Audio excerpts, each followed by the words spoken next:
আসসালামু আলাইকুম। এখন দেখবেন সংবাদ শিরোনাম। ফরিদপুরে বাস চাপায় কলেজ ছাত্রী নিহত। ঢাকা খুলনা মহাসড়ক অবরোধ করে স্থানীয়দের বিক্ষোভ। মাদারীপুরে সড়ক দুর্ঘটনায় শিশু মৃত্যুর ঘটনায় প্রাইভেট কারে অগ্নিসংযোগ। ব্রাহ্মণবাড়িয়ায় আশঙ্কাজনক হারে বাড়ছে অবৈধ অস্ত্রের ব্যবহার। সীমান্ত পথে ঢুকছে দাবি র্যাব পুলিশের, অস্বীকার বিজিবির। মাদকটা ঢোকে ঠিক একই রুটগুলো কিন্তু আপনার অস্ত্রের ক্ষেত্রেও ব্যবহার হতে পারে, কারণ একই প্রক্রিয়া। জিজ্ঞেস করলে তারা একটা কথা বলে যে আমি অমুকের কাছ থেকে নিয়েছি, বাট সে নাকি বর্ডার থেকে নিয়ে আসছে। এখন পর্যন্ত কোনো প্রকার অস্ত্র আসেনি এবং এটা যেন কোনোভাবে বাংলাদেশে প্রবেশ করতে না পারে সে ব্যাপারে বিজিবি তৎপর রয়েছে। অবৈধভাবে ইতালি যাওয়ার পথে নৌকাডুবিতে 2 বাংলাদেশের মৃত্যু। 6 জনের খোঁজ মেলেনি এখনো। গোপালগঞ্জে পরিবারের শোক। দালালদের দৌরাত্ম্য ঠেকাতে উদ্যোগ নেই প্রশাসনের। ফরিদপুর ও মাদারীপুরে আলাদা সড়ক দুর্ঘটনায় এক শিশু সহ 2 জন নিহত হয়েছে। সকালে ফরিদপুরের ভাঙ্গার সুয়াদি স্ট্যান্ডে বাস চাপায় নিহত হয় সাদিয়া নামের এক কলেজ ছাত্রী। এলাকাবাসী জানায়, বাস স্ট্যান্ডে দাঁড়িয়েছিলেন সাদিয়া। এ সময় ঢাকা থেকে খুলনাগামী ইমাদ পরিবহনের একটি বাস আরেকটি বাসকে ওভারটেক করার সময় চাপা দেয়। এতে ঘটনাস্থলেই মৃত্যু হয় সাদিয়ার। পরে ঢাকা খুলনা মহাসড়ক 1 ঘন্টা অবরোধ করে রাখে স্থানীয়রা। ভাঙচুর করা হয় 5টি বাস। এতে 20 কিলোমিটার যানজট তৈরি হয়ে ভোগান্তিতে পড়েন এই পথে চলাচলকারীরা। খবর পেয়ে পুলিশ ও সেনাবাহিনী গিয়ে পরিস্থিতি নিয়ন্ত্রণে নেয়। মাদারীপুর সদর উপজেলায় প্রাইভেট কারের চাপায় এক শিশু নিহত হয়েছে। পুলিশ জানায়, শহরের পুরানবাজার পোস্ট অফিস এলাকার বাসিন্দা যুক্তরাষ্ট্র প্রবাসী জুয়েল চৌধুরীর স্কুল পড়ুয়া ছেলে সাদমান চৌধুরী তার বন্ধুদের নিয়ে ঘুরতে বের হয়। শিবচর উপজেলার শেখপুর ব্রিজের কাছে এক ব্যক্তিকে ধাক্কা দেয় তাদের প্রাইভেট কার। এ সময় স্থানীয়দের ধাওয়া খেয়ে দ্রুতগতিতে মাদারীপুর শহরের দিকে যাচ্ছিলেন তারা। পথে সদর উপজেলার হবিগঞ্জ ব্রিজের কাছে 2 জনকে চাপা দেয় গাড়িটি। ঘটনাস্থলে মৃত্যু হয় সুরিয়া কাজী নামের এক শিশুর।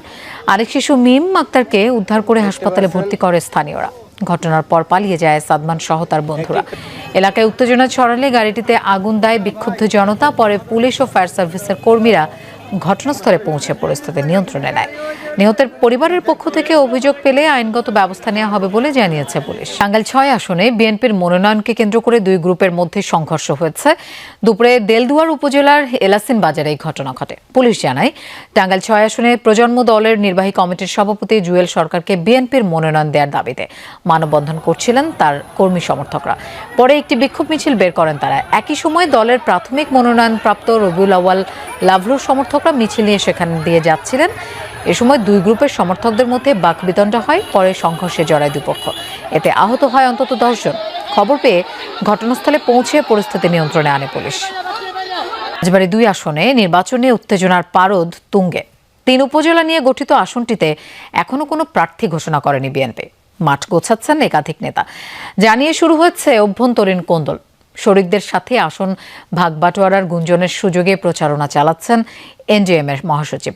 প্রার্থী ঘোষণা না হওয়ায় এখনো নীরব ভূমিকায় এনসিপি, তবে সক্রিয় জামায়াত প্রার্থী। পদ্মা ও গড়াই নদী বেষ্টিত রাজবাড়ী 2 আসন, পাংশা, বালিয়াকান্দি ও কালোখালী উপজেলা নিয়ে গঠিত আসনটিতে রয়েছে 24টি ইউনিয়ন এবং 1টি পৌরসভা। দীর্ঘ সময় নৌকার দখলে থাকার পর এখন আসনটি নিজেদের করতে চায় সবকটি দলই। বিএনপি কোনো প্রার্থী ঘোষণা না করলেও মাঠ গোছাচ্ছেন জেলা বিএনপির সাবেক সাধারণ সম্পাদক হারুনুর রশিদ। যদিও এতে দ্বন্দ্ব সৃষ্টি হয়েছে জেলা বিএনপির সাবেক সভাপতি এবং সাবেক সংসদ সদস্য নাসিরুল হক সাবুর অনুসারীদের সাথে।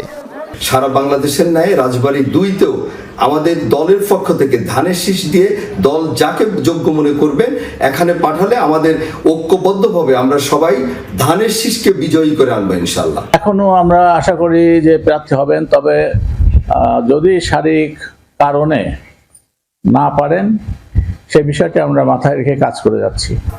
নেতাকর্মীদের মধ্যে গুঞ্জন রয়েছে এই আসনটি জোটের সাথে ভাগাভাগি করা হবে। নিজেকে জোটের প্রার্থী দাবি করে এরই মধ্যে প্রচারণায় নেমেছেন এনডিএম এর মহাসচিব মমিনুল আমিন, যা নিয়ে বিএনপির তৃণমূলে অসন্তোষ দেখা দিয়েছে। নেতারাও বলছেন, শরিকদের জন্য ছেড়ে দিলে এই আসনে জয় মিলবে না। যদি এই দলীয় প্রার্থীকে বাদ দিয়ে জোটের প্রার্থীকে দেওয়া হয় তাহলে সেটা আমরা একবারই হারাবো। এই আসনে বিএনপি ব্যতীত জোট থেকে কোনো মতো অবস্থায় এই আসনে মনোনয়ন দেওয়া হয়, আমি শতভাগ আশাবাদী আমরা এই সিটটা হারাবো। ধানের শীষ ছাড়া অন্য কোনো প্রার্থী অন্য কোনো মার্কা বা প্রতীক নিয়ে আসলে সেই প্রতীকের এখান থেকে নমিনেশন পেলেই উনি নির্বাচিত হবেন এমন সম্ভাবনা খুব কম। এদিকে এনডিএম-এর মহাসচিব বলেন, জোটের প্রতিশ্রুতিতেই দীর্ঘদিন ধরে বিএনপির সাথে আছেন তারা। অন্যদিকে জামাত প্রার্থীর দাবি, তিনি বিগত 17 বছর গোপনে সক্রিয় ছিলেন, তাই জয়ের ব্যাপারেও শতভাগ আশা রাখেন। প্রত্যেকেই তার এলাকায় প্রচারণা চালাচ্ছেন, কেউ 31 দফার পক্ষে প্রচারণা চালাচ্ছেন, ধানের শীষের পক্ষে প্রচারণা চালাচ্ছেন। এটা স্বাভাবিক রাজনৈতিক কর্মকাণ্ড।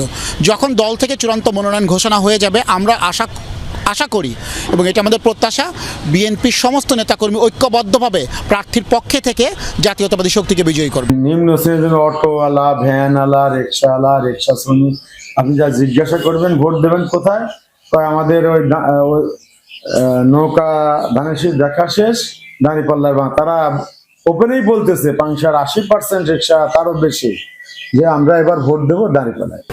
দলীয় কোন্দল বা রাজনৈতিক প্রতিহিংসা নয়, সুষ্ঠু এবং শান্তিপূর্ণ ভোটের পরিবেশ চায় সাধারণ মানুষ। সুস্থ নির্বাচন চাই, আগের মতন যেন হরিজরে না হয়। একটা ভালো প্রার্থী চাই, যে প্রার্থী আমাদের মতো গরিব মানুষের পাশে এসে দাঁড়াবে। আমরা চাই যেন একজন যোগ্য, সৎ, নিষ্ঠুরবান মানুষকে যেন এই 2 আসনে প্রার্থী ঘোষণা করা হয়। রাজবাড়ী 2 আসনে মোট ভোটার 5,35,169 জন। ব্রাহ্মণবাড়িয়ায় আশঙ্কাজনক হারে বাড়ছে অবৈধ অস্ত্রের ব্যবহার। আধিপত্য বিস্তারকে কেন্দ্র করেই হচ্ছে বেশিরভাগ নাশকতা। বিভিন্ন সময় যৌথ অভিযান পরিচালনা করে কয়েকজনকে আটকের পাশাপাশি দেশি বিদেশি অস্ত্র উদ্ধার করেছে র্যাব ও পুলিশ। তাদের দাবি, সীমান্ত পথে ঢুকছে অবৈধ সব অস্ত্র। আধিপত্য বিস্তার, সামান্য ঘটনাকে কেন্দ্র করে ব্রাহ্মণবাড়িয়ায় প্রকাশ্যে এমন অস্ত্রের মহড়া এখন নিত্যদিনের চিত্র। গেল বৃহস্পতিবার সন্ধ্যায় আধিপত্য বিস্তারকে কেন্দ্র করে শহরের কান্দিপাড়া এলাকায় এক পক্ষের হামলায় গুলিবিদ্ধ হন 3 জন। সে রাতেই বাড়ি থেকে ডেকে নিয়ে হত্যা করা হয় সাদ্দাম হোসেন নামের এক যুবককে। স্বজনদের দাবি, প্রতিপক্ষকে ফাঁসাতে খুন করা হয় সাদ্দামকে।